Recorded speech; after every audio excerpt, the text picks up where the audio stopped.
This is the Lone Crater YouTube. We hope this video helps.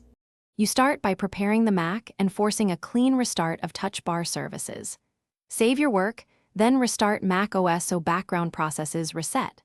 Once done, make sure your system is up to date in system settings because outdated firmware often breaks Touch Bar features. If the Touch Bar is unresponsive, you can kill its process next.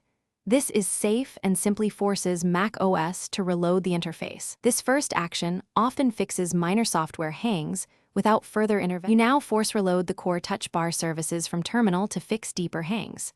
Open terminal and type sudo pkill Touch Bar server, then enter your password. This stops the Touch Bar server.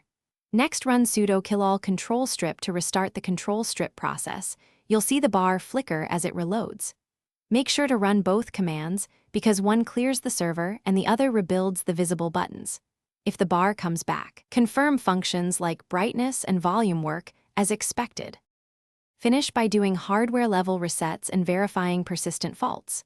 If software reloads failed, reset the SMC or PRAM following Apple's model-specific steps because these controls affect keyboard and Touch Bar hardware. Once done, boot into safe mode to see if third-party apps caused the problem. If Touch Bar works there, remove recent extensions. If issues persist, back up your data and reinstall Mac OS or contact Apple support. A final troubleshooting tip. Test with a new user account to quickly identify profile-related causes. Thanks for watching. Consider subscribing if we helped you.